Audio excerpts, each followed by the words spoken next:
my dear young learners. Welcome to this video of my classroom. Yes, this is your classroom. तो स्वागत है आपका my classroom के इस नए वीडियो में। तो इस स्लाइड को देख के तो आप समझ ही गए होंगे कि आज हम क्लास 6 का चैप्टर 14 जल यानी वाटर के बारे में पढ़ेंगे। तो उससे पहले आप ये मत भूल जाना कि 22 मार्च को वर्ल्ड वाटर डे आता है। तो 22 मार्च कोई भूलेगा तो नहीं? तो चलिए आगे बढ़ते हैं। आपने बहुत सारे पोस्टर्स में या कहीं ना कहीं तो जरूर ये सुना होगा कि जल ही जीवन है, वाटर इज आवर लाइफ।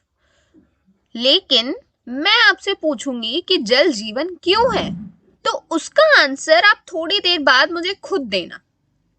यदि मैं आपके परिवार को सिर्फ एक बाल्टी पानी यूज करने के लिए दूं पूरे हफ्ते भर के लिए, तो क्या ये सफिशिएंट होगा? उससे पहले आपको पता लगाना होगा कि वाटर के क्या क्या यूजेस हैं। तो सबसे पहले आप बोलोगे कि हम पानी पीते हैं, नहाने में, कपड़े धोने में, बर्तन धोने में, सफाई करने में, इतने सारे काम है वाटर के। तो क्या एक बकेट पानी से आपके पूरे परिवार का काम चल सकता है? बिल्कुल नहीं चल सकता। अब दूसरे क्वेश्चन को देखते हैं। Why this lady walking on a barren land with utensils on her head? तो ये लेडी इतनी तेज धूप में, इतनी गर्मी में अपने सर पर दो भारी भारी बर्तन रखकर कहाँ चली जा रही है? तो आप इस पूरे बैकग्राउंड से ये तो पता कर सकते हो कि यहाँ पे कहीं पानी नहीं होगा, तो ये पानी भरने के लिए कहीं दूर जा रही है, किसी नदी या तालाब के पास जा रही होगी। तो ये इतनी ज्यादा मेहनत क्यों कर रही है? Why she is taking this much effort just for 2 containers of water? सिर्फ 2 बर्तन पानी के लिए ये लेडी इतनी मेहनत क्यों कर रही है? इससे आप समझ सकते हो कि पानी हमारे लिए कितना ज्यादा जरूरी है। हम कंप्लीटली पानी पर डिपेंडेंट है, इसलिए हम बोलते हैं जल ही जीवन है, वाटर इज लाइफ। अब हम बात करते हैं सोर्सेस ऑफ वाटर की, मतलब हमें वाटर कहाँ कहाँ से मिल सकता है। वाटर हमें रिवर्स, स्ट्रीम्स, लेक्स, रिजर्वायर और ग्राउंड वाटर के द्वारा मिल सकता है। तो ये बात हुई पीने के पानी की। जो समुद्री जल होता है, पानी का सोर्स तो वो भी होता है, लेकिन क्या आप उसे पी सकते हो? Can you drink the water of ocean और सी? बिल्कुल नहीं। उसमें सॉल्ट का कंटेंट यानी नमक का कंटेंट बहुत ज्यादा होता है। आपकी बॉडी इतना ज्यादा नमक नहीं एब्जॉर्ब कर सकती। आपने कभी राइम ऑफ एंशिएंट मराइनर नाम की पोयम पढ़ी है? यदि नहीं पढ़ी होगी तो कभी ना कभी तो जरूर पढ़ोगे। 2 बहुत ही फेमस लाइन्स हैं, water water everywhere nor a drop to drink. मतलब पानी तो हर जगह दिख रहा है, लेकिन एक बूंद पानी भी पीने के लिए नहीं है। तो जो मराइनर होता है, जो शिप पर ट्रैवल करता है, उसे बहुत ज्यादा प्यास लगती है, और जब उसे आसपास कहीं पीने का पानी नहीं मिलता तो वो सोचता है कि मेरे चारों तरफ पानी है, लेकिन वो पानी ऐसा है जिसे मैं पी नहीं सकता। तो वो किस पानी की बात कर रहा होगा? वो समुद्री पानी की बात कर रहा होगा। तो आपको सोर्सेस ऑफ वाटर समझ में आया? अब हम बहुत ही ज्यादा इंपॉर्टेंट टॉपिक के बारे में बात करेंगे, जो है वाटर साइकिल। साइकिल मतलब क्या होता है? साइकिल मतलब होता है जब हम किसी एक जगह से चलकर उसी जगह पर वापस आ जाते हैं, तो ये हो गई हमारी एक cycle. The cyclic movement of water from the atmosphere to the earth and back to the atmosphere through various processes. ये डेफिनेशन चाहो तो आप अपनी नोटबुक में नोट डाउन कर सकते हो। जब बहुत सारी प्रक्रियाओं के द्वारा पानी की मूवमेंट होती है, मतलब पानी एक जगह से चलकर दूसरी जगह पर जाता है और फिर वापस से उसी जगह पर वापस आ जाता है, तो इस प्रक्रिया को हम बोलते हैं वाटर साइकिल। थोड़ा सा कंफ्यूज हो गए ना? कोई बात नहीं, ये हम आगे अभी डिटेल में पढ़ेंगे। अच्छा, मुझे एक बात बताओ, जब जमीन पे गलती से पानी आपसे गिर जाता है तो थोड़ी देर बाद आप देखोगे कि वो पानी अपने आप सूख जाता है। या फिर आप जब अपने गीले कपड़े बाहर सुखाते हो तो वो सूख क्यों जाते हैं? आपको पिछला चैप्टर याद है, एयर अराउंड अस? तो उसमें हमने नहीं पढ़ा था एक कंसेप्ट जिसका नाम था इवापोरेशन। तो इवापोरेशन क्या होता है? इवापोरेशन मतलब वाष्पीकरण। वाष्पीकरण क्या होता है? जब पानी वाटर वेपर बनके, वाष्प बनके हमारे एटमॉस्फेयर में चला जाता है तो उसे हम इवापोरेशन बोलते हैं। गीले कपड़ों का पानी भाप बनकर उड़ गया होगा। भाप कैसे बना होगा? वो गर्म कैसे हुआ होगा? पानी को सूरज की गर्मी ने गर्म किया तो वो पानी का वाष्पीकरण हुआ, इवापोरेशन हुआ और हमारे कपड़े सूख गए। उसी तरीके से जब जमीन पे पानी गिर जाता है उसका भी वाष्पीकरण हो जाता है। तो वाष्पीकरण सारे पानी के स्रोतों का होता होगा। जब हमारा पेड़ पानी को लॉस करने लगता है एटमॉस्फेयर में, जैसे इवापोरेशन की प्रोसेस हुई ना, वैसे ही पेड़ों में होती है ट्रांसपिरेशन की प्रोसेस। जब पेड़ के पास बहुत ज्यादा पानी हो जाता है तो यदि ज्यादा पानी रहेगा तो वो पेड़ मर भी सकता है, उसके सेल्स डिस्ट्रॉय भी हो सकते हैं। तो जो एक्सेस ऑफ वाटर रहता है, जो ज्यादा पानी रहता है, उसको वो वाटर वेपर के फॉर्म में बाहर छोड़ देता है, एटमॉस्फेयर में रिलीज कर देता है। तो इस प्रोसेस को हम बोलते हैं ट्रांसपिरेशन। अच्छा, आपने कभी फ्रिज की बोतल को बाहर निकाला है? फ्रिज की ठंडी बोतल को जब आप बाहर निकालते हो तो कुछ इस तरीके की वाटर ड्रॉपलेट्स उसमें जम जाती हैं। वाटर ड्रॉपलेट्स बाहर क्यों आ गई? इसी प्रोसेस को हम बोलते हैं कंडेंसेशन। तो इवापोरेशन, ट्रांसपिरेशन, कंडेंसेशन, ये 3 प्रोसेस हमने देखी। अब इनका हम एप्लीकेशन देखते हैं, मतलब इसका यूज कहाँ हो रहा है। हम तो वाटर साइकिल पढ़ रहे थे। तो कंडेंसेशन जो प्रोसेस है उस प्रोसेस का यूज होता है क्लाउड फॉर्मेशन में। क्लाउड्स मतलब तो पता है सबको, बादल। तो ये जो 4 लाइन है इसको आप रीड करो कि जैसे जैसे हम हमारी अर्थ सरफेस से ऊपर जाते जाते हैं, हमारा जो एटमॉस्फेयर है उसका टेम्परेचर, उसका तापमान कम होता जाता है और ठंडी बढ़ती जाती है। जैसे जैसे हम हाइट पे जाते हैं ठंडी बढ़ती जाती है। तो जो हमारे एटमॉस्फेयर में हवा होगी, एयर होगी, वो भी ठंडी होती जाएगी। ठीक, तो जब एक पर्टिकुलर हाइट पे हमारी एयर पहुंच जाती है कि वो इतनी ज्यादा ठंडी हो जाती है कि हमारी एयर में जो वाटर वेपर प्रेजेंट हैं वो कंडेंस होके छोटे छोटे ड्रॉपलेट्स बना लेते हैं। अब ये कैसे हुआ? हमने एयर अराउंड अस चैप्टर में देखा था। यदि आपने अभी तक वो वाला वीडियो नहीं देखा है तो जल्दी से आई बटन पे क्लिक करके वो वीडियो देख लो। तो हमने उस चैप्टर में देखा था कि हमारी एयर में वाटर वेपर भी प्रेजेंट होता है। जब हमारी एयर ठंडी होगी तो वाटर वेपर भी ठंडी होगी कि नहीं होगी?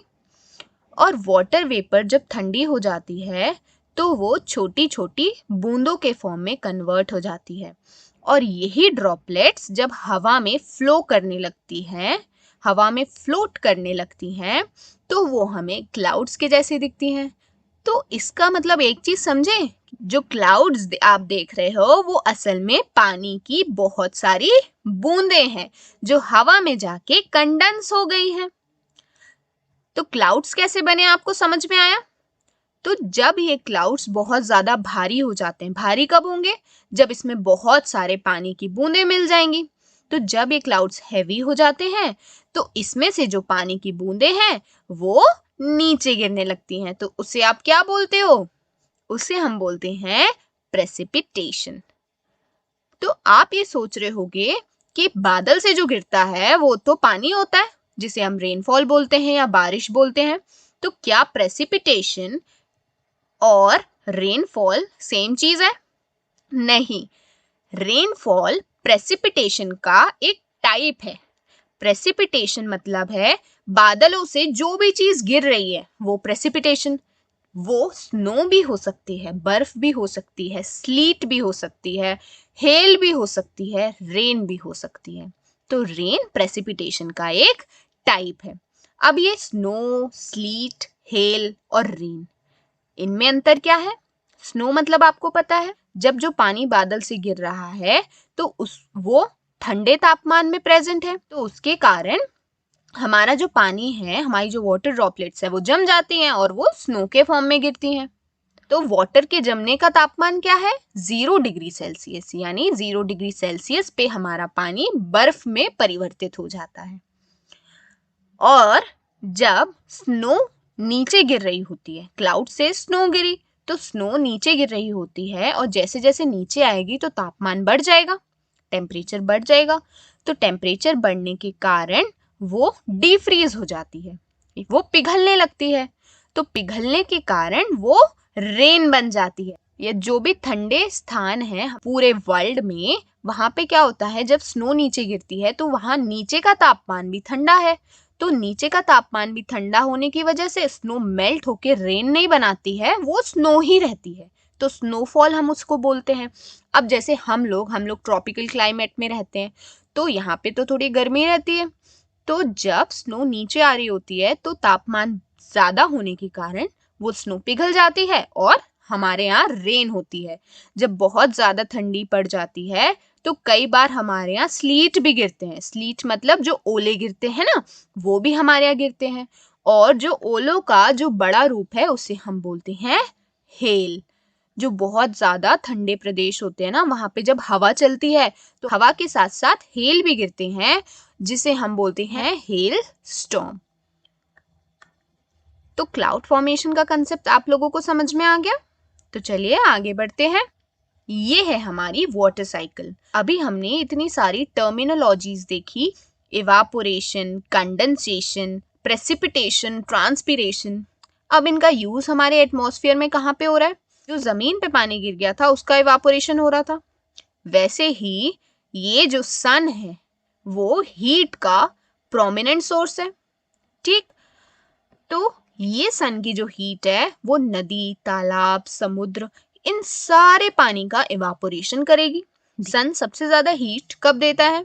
आप लोग बोलोगे गर्मी के सीजन में, तो हम ये बोल सकते हैं गर्मी के सीजन में सबसे ज्यादा इवापोरेशन होता होगा।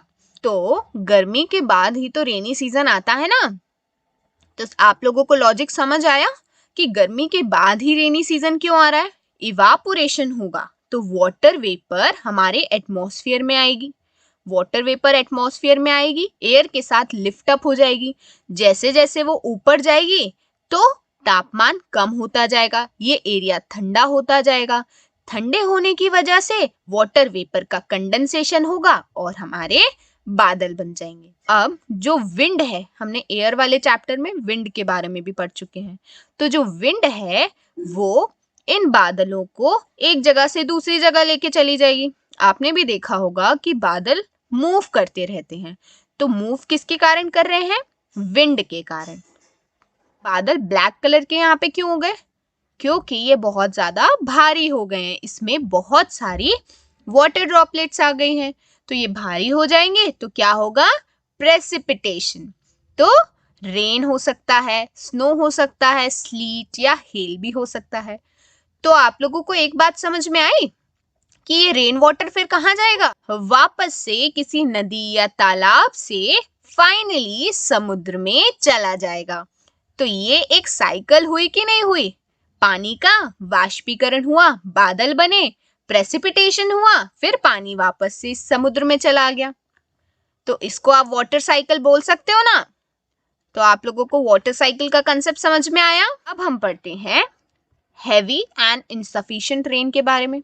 यदि बहुत ज्यादा बारिश हो जाएगी तो क्या होगा, और बहुत कम बारिश होगी तो क्या होगा। तो ये दो फोटोज आपको दिख रही हैं, ये अपने आप में कॉन्ट्रास्टिंग इमेजेस हैं।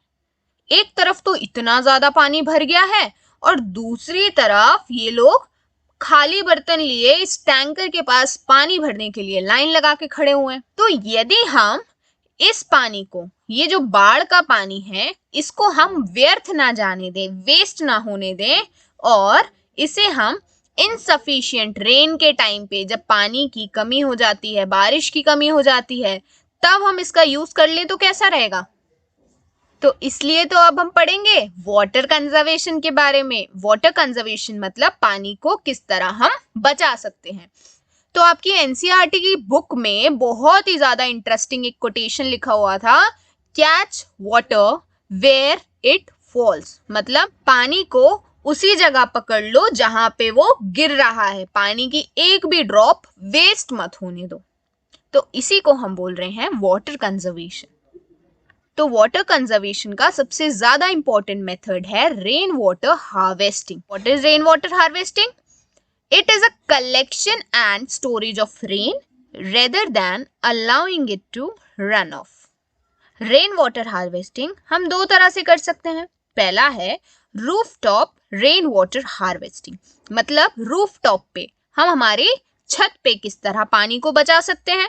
इस मेथड में हम रेन वाटर को, बारिश के पानी को अपनी छतों में कलेक्ट करते हैं और उसको किसी स्टोरेज टैंक में सेव कर लेते हैं। तो इस पिक्चर में आप समझ सकते हो कि हम बारिश के पानी को अपने छत में कलेक्ट करते हैं और उसे एक पाइपलाइन के थ्रू जाने देते हैं और एक स्टोरेज टैंक में कलेक्ट कर लेते हैं।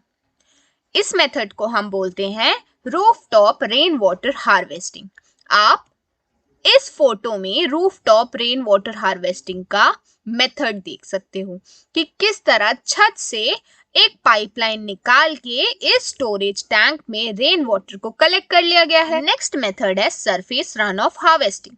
तो जब हम इस पानी को जमीन में जाने देते हैं, जो कच्ची जमीन होती है मिट्टी वाली, उसमें हम जाने देते हैं और इससे क्या होता है, हमारे जो एक्वेफर्स होते हैं, जो हमारा ग्राउंड वाटर होता है, जमीन के अंदर का जो पानी होता है, वो रिचार्ज हो जाता है। और ग्राउंड वाटर रिचार्ज होने से हमारे ग्राउंड वाटर का लेवल, जिसे हम वाटर टेबल कहते हैं, जो हम क्लास 7th में पढ़ेंगे, वो ऊपर हो जाता है। तो ये दोनों मेथड्स आपको समझ में आए। रेन वाटर हार्वेस्टिंग हम कुछ इस तरीके से भी कर सकते हैं। ये खेत के बीच में आर्टिफिशियल रिजर्वायर बनाया गया है, इसमें प्लास्टिक लगा के पानी को स्टोर किया है। अब इस पानी को इस खेत के ही इरिगेशन के लिए यूज कर सकते हैं। तो कितना बढ़िया मेथड था। अब बारी आती है हमारी गुड बाय क्वेश्चन की। तो क्वेश्चन है, plants releases water in the atmosphere by the process of. Plant किस तरह एटमॉस्फेयर में एक्स्ट्रा वाटर को रिलीज करते हैं? Option A evaporation, B precipitation, C transpiration या D translocation. A B C D, जो भी आंसर हो जल्दी से कमेंट बॉक्स में मुझे बताना। तो अब आपको समझ में आया कि जल जीवन क्यों है। और हाँ, एक बात और, जल है तो कल है। यदि अभी हम वाटर को सेव करेंगे तभी हमारी फ्यूचर जनरेशन को पानी मिलेगा, नहीं तो ये रिसोर्स सिर्फ फोटो में देखने के लिए बन जाएगी। तो आज के इस वीडियो को यहीं खत्म करते हैं। इस वीडियो को लाइक और शेयर करना ना भूलें और हाँ, इस चैनल को सब्सक्राइब करना भी ना भूलें। इस चैनल का नाम है my classroom. Yes, this is your classroom.